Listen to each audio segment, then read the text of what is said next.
देखिए बच्चों, फलों के बाद नया चैप्टर स्टार्ट करते हैं आपका वनस्पति तेल या वेजिटेटिव ऑयल। तो देखिए वेजिटेटिव ऑयल क्या होते हैं?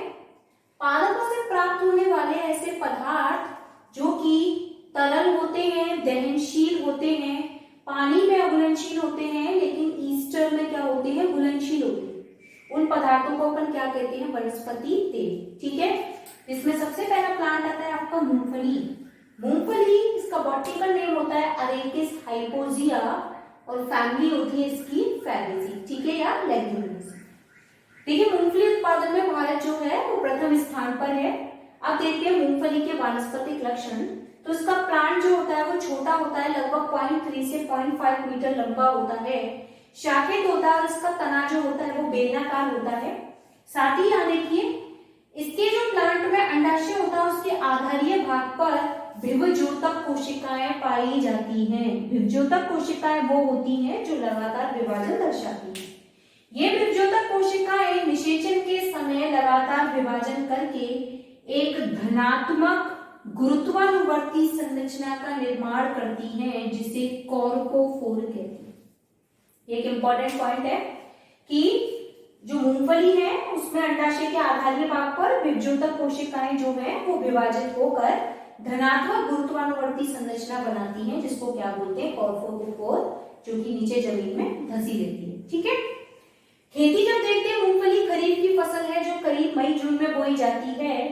साथ ही इसकी खेती के लिए बारिश जो है नाइट्रोजन युक्त खाद, एक तो इसकी जड़ों में क्या मिलता है? राइजोबियम जीवाणु, जो कि किसमें मदद करता है? नाइट्रोजन फिक्सेशन में। साथ ही इसके लिए वर्षा जो है वो 50 से 125 सेंटीमीटर वर्षा की आवश्यकता होती है। जब अपन मूंगफली का रासायनिक संगठन देखते हैं तो इसमें वसा की मात्रा 36%, 25% तक नाइट्रोजन, 7% तक आर्द्रता और एक अम्ल मिलता है जिसको बोलते हैं अरूसिक एसिड। ठीक है, जो कि लगभग 36% तक इसमें पाया जाता है। ठीक है,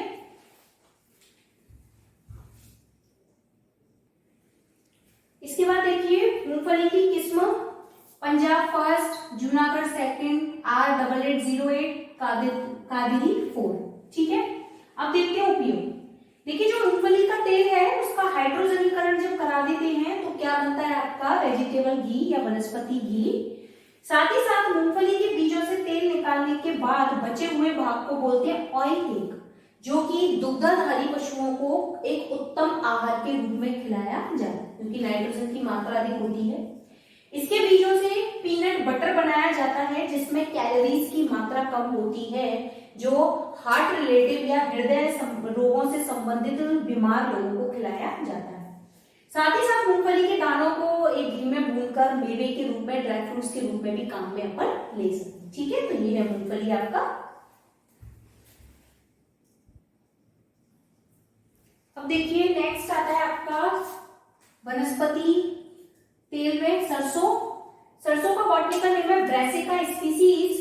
स्पीसीज मतलब है बहुत सारी जातियां, वो जातियों के नाम अपन लिख सकते हैं। फैमिली आती है इसकी ब्रैसिकेसी। देखो इसकी मेनली 3 जातियां हैं, Brassica juncea, Brassica alba, Brassica nigra. ठीक है, ब्रैसिका जुन्शिया जो है इसको राई के नाम से भी जाना जाता है, राई भी कहते हैं अपन, जो काली काली छोटी आपने देखी है। ब्रैसिका एल्वा जो है उसको सफेद राई कहते हैं और ब्रैसिका नाइग्रा जो है उसको काली राई अपन कहते हैं। ठीक है, अब देखते हैं वानस्पतिक लक्षण। वानस्पतिक लक्षण देखिए, सरसों का प्लांट जो है वो या तो 1 वर्षीय हो सकता है या 2 वर्षीय हो सकता है, मतलब या तो 1 साल में अपना जीवन काल कंप्लीट करता है या 2 सालों में, वो स्पीसीज पर डिपेंड करता है। लगभग 1 से 1.5 मीटर क्या होते हैं? लंबे होते हैं। इनके तने शाखित होते हैं, बेलनाकार होते हैं। जो इंपॉर्टेंट पॉइंट आता है वो आता है फल। ब्रैसिका जो सरसों है उसमें सिलिक हुआ फल पाया जाता है। इंपॉर्टेंट पॉइंट है कि सिलिक हुआ फल किसमें मिलता है? यह सरसों में पाए जाने वाले फल का नाम बताइए। तो सिलिक हुआ फल पाया जाता है जिसमें छोटे छोटे विभिन्न रंगों के क्या होते हैं? बीज उपस्थित होते हैं। ठीक है, सरसों जो है वो रबी की फसल है जो लगभग अक्टूबर से नवंबर में बोई जाती है। इसकी खेती के लिए लगभग 50 से 20 डिग्री सेंटीग्रेड तापमान की और उष्णकटिबंधीय जलवायु की आवश्यकता होती है। जब इसका रासायनिक संगठन देखते हैं अपन तो इसमें 36% तक फैट होता है, 25% तक नाइट्रोजन पाई जाती है, 25% तक आर्द्रता होती है और अरूसिक अम्ल जो है इसमें 32% होता है। ठीक है, किस्मों में अपन देखते हैं तो एक सेंटर आता है BARC, Bhabha atomic research centre, Bhabha परमाणु अनुसंधान केंद्र। ठीक है, जिसके द्वारा सरसों की नई नई किस्में तैयार की जाती हैं। जैसे सरसों की किस्में आपकी पूसा गोल्ड और पूसा कल्याण। ठीक है, अब बारी आती है सरसों के उपयोग पर कि सरसों का उपयोग कहाँ कहाँ किया जाता है। देखो, जो राई है आप लोगों ने देखी होगी, राई जो होती है उसको पीस कर अचार में डाला जाता है। क्यों? क्योंकि वो अचार को खराब होने से बचाती है, उसमें प्रिजर्वेटिव गुण पाए जाते हैं, संरक्षण करने की क्या होती है, क्षमता होती है। ठीक है, साथ ही ये जो सरसों का तेल होता है उसमें कीटनाशक गुण पाए जाते हैं, कवकनाशी गुण पाए जाते हैं। तो कीटनाशी या कवकनाशी गुणों के कारण सरसों का उपयोग जो है वो अपनी मालिश करने में, अपनी बॉडी की मालिश करने में या बालों की ग्रोथ के लिए भी क्या होते हैं, अच्छे होते हैं। ठीक है, साथ ही साथ सरसों का तेल जो है उसका उपयोग चमड़े को नरम करने में और लचीला या फ्लेक्सिबल करने में भी काम में लिया जाता है। कुछ आयुर्वेदिक जो औषधियां होती हैं, मेडिसिन होती हैं, उनको बनाने में भी इसको काम में लेती है। ठीक है, ये जो इसके जो बीज होते हैं सरसों के, जो राई होती है, उनसे तेल निकालने के पश्चात जो बचा हुआ भाग होता है उसको अपन खली बोलते हैं। क्या बोलते हैं अपन उसको? खली, जो कि पशुओं को एक उत्तम आहार के रूप में दिया जाता है। ठीक है, तो ये सरसों का आपका ब्रेसिका स्पीसीज या ब्रेसिकेसी फैमिली का सदस्य। उसके बाद आता है देखिए आपका नारियल, जिसका बॉटनिकल नेम है कोकोस न्यूसीफेरा। ठीक है, नारियल जो है जिस फैमिली के अंतर्गत आता है वो होता है पामी, और जो नारियल के वृक्ष होते हैं उनको अपन क्या बोलते हैं? पाम वृक्ष, जो कि उष्ण कटिबंधीय क्षेत्रों के समुद्र तटीय किनारों पर पाए जाते हैं। ठीक है, देखिए नारियल का जो प्लांट होता है वो बहुवर्षीय होता है। ठीक है, साथ ही साथ कम 25 मीटर लंबा होता है, अशाखित होता है, तना काफी मजबूत होता है। ठीक है, एक इंपॉर्टेंट टॉपिक कि इसमें फल पाया जाता है, उसको बोलते हैं अपन ड्रूप फल। ड्रूप फल काफी सख्त फल होता है, इसकी पेरिकार्प जो होती है, पेरिकार्प मतलब बाह्य फल भित्ति, वो कैसी होती है? रेशेदार होती है। सबने नारियल देखा है, नारियल में बाहर जो भूरे रंग के रेशे मिलते हैं वो उसकी पेरिकार्प है, उसके फल की। और जो एंडोकार्प होता है या मध्य फल, अंतः फल भित्ति जो इसकी होती है, या उसको एंडोस्पर्म भी कहते हैं, वो सफेद रंग का गूदेदार मांसल भाग होता है जो अपन खाते हैं, जिसमें तरल पदार्थ या तरल पानी भरा हुआ रहता है। ठीक है, इसके प्रवर्धन के लिए लगभग 100 से 225 सेंटीमीटर टेम्परेचर और 100 से 225 डिग्री सेंटीग्रेड बारिश और लगभग 27 डिग्री सेंटीग्रेड तापमान की क्या होती है? आवश्यकता होती है।